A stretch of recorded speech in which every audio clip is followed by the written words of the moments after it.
हाय, आम्ही चाललो गणपतीपुळेला. आम्ही आधी जुईनगरवरून लोकलने पनवेलला गेलो आणि पनवेलवरून ट्रेन होती आमची मंगळुरू एक्सप्रेस. मग मंगळुरू एक्सप्रेस होती आमची 11 वाजता. थोडीफार लेट झाली, ती आली 11:30ला. 11:30ला आली. तोपर्यंत आम्ही टाईमपास केला, इकडे फिरू तिकडे फिरू तिकडे फिरू. मग आमच्या पिल्लूला दिसलं एक छोटंसं मस्त पप्पीचा मस्त फोटो वगैरे घेतला, लाड केला.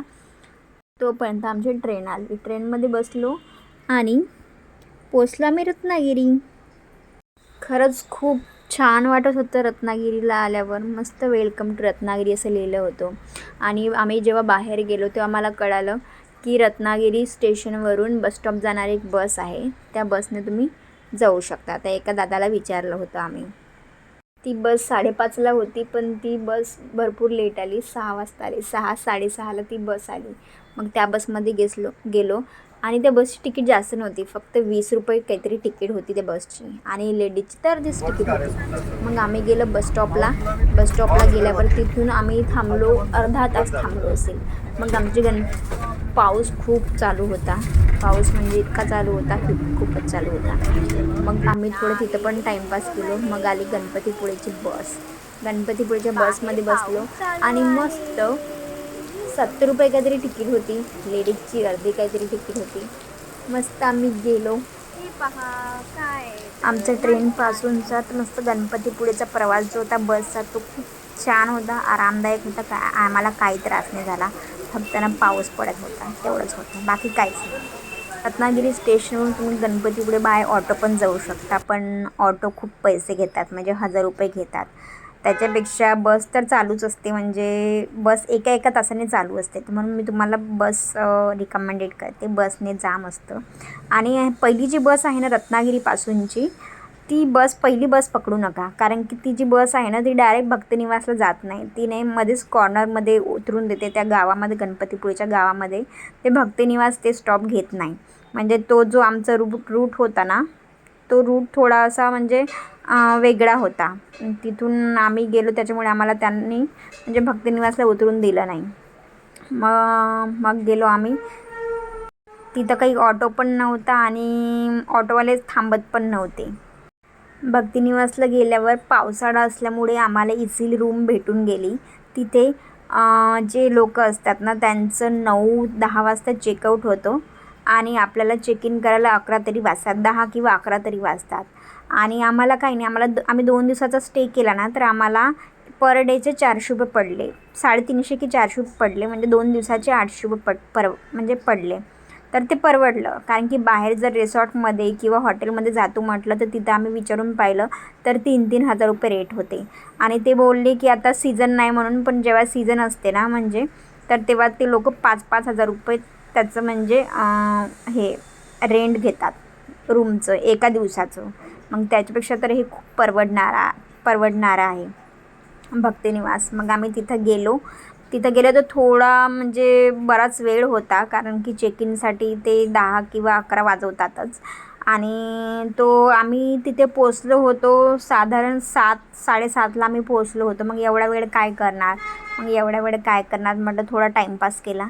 आणि मग इकडून थोडं मला पण बरं नव्हतं वाटत. मग तिकडेच जे जनरल हे असतात, कॉमन वॉशरूम असते तिथं, कॉमन वॉशरूम बाथरूम दोन्ही पण. मग तिथे गेली मी, फ्रेश वगैरे झाली. फ्रेश होऊन मस्त बाहेर आली, आंघोळ वगैरे केली आणि मग आम्ही गेलो.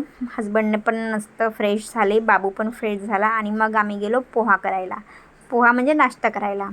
तर तिथे होता पोहा आणि उपमा तर मला तर काही एवढा काही खास वाटला नाही. का आम्ही विदर्भाचे लोक, आम्हाला कोकण साईडचं एवढं काही आवडत नाही. आम्हाला कुठचंच आवडत नाही, आम्हाला आमच्या साईडचंच आवडते. मग आम्ही पोहा आणि उपमा खाल्ला. ते कसं तरी वाटत होतं, जात नव्हतं, पण पोट भरण्यासाठी ते खावं लागलं. आणि मग गेलो.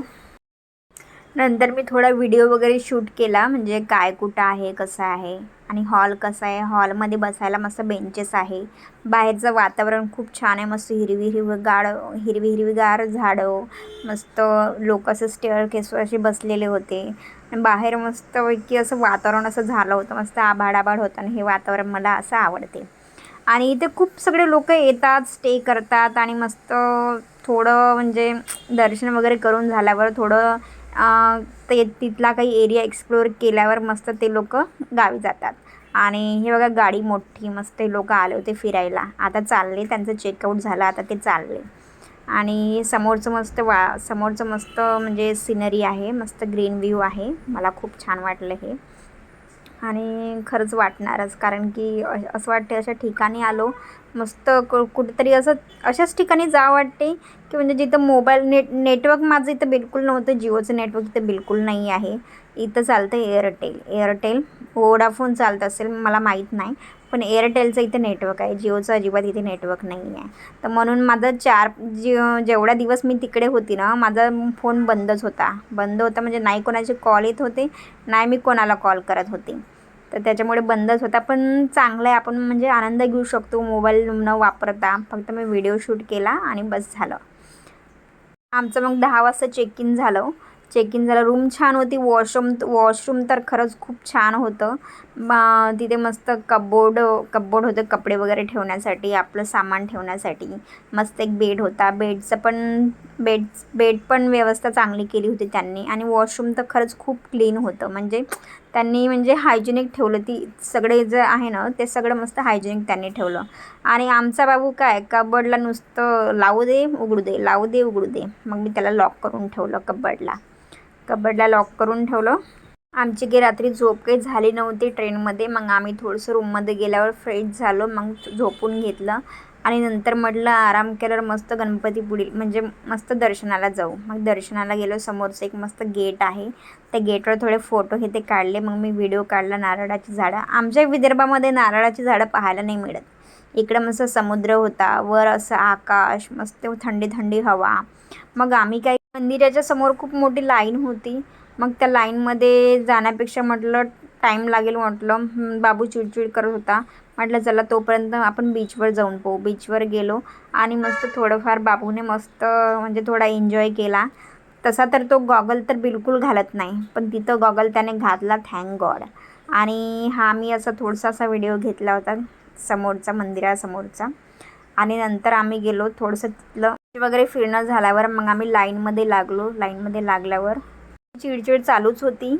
कसं तरी दर्शन घेतल्यावर मग आम्ही खाल्लं पिल्लं आणि मग रूमवर गेलो, म्हणजे भक्तिनिवासला. मग दुसऱ्या दिवशी आम्ही प्राचीन कोकणला गेलो. तिथे मॅजिक गार्डन पण होतं, पण तिथं आम्ही नाही गेलो कारण की बाबू झोपला होता. आणि प्राचीन कोकणला असे 50-50 रुपये तिकीट आहे. जर तुम्हाला फोटो काढायचे असेल तर त्याचे अलग तुम्हाला पैसे पे करावे लागतील. आणि प्राचीन कोकणमध्ये खरंच त्यांचं जे अगोदरचं म्हणजे अगोदरच्या काळात म्हणजे कसं तिथे कोकण साईडचं त्यांनी म्हणजे हे करून ठेवलेलं आहे. त्यांची राहणीमान, त्यांच्या म्हणजे आधीच्या पारंपरिक गोष्टी, त्यांचं सगळं म्हणजे त्यांनी असं दाखवलेलं आहे. खूप छान वाटलं ते पण. आणि मग आम्ही गेलो वरती. सगळ्यात टॉपला ते रेस्टॉरंट आहे, हॉटेल आहे त्यांचं. तिथे पिठली भाकर आणि आपलं घावणे म्हणजे सगळं मिळतं. तिथं तुम्ही जेवू शकता.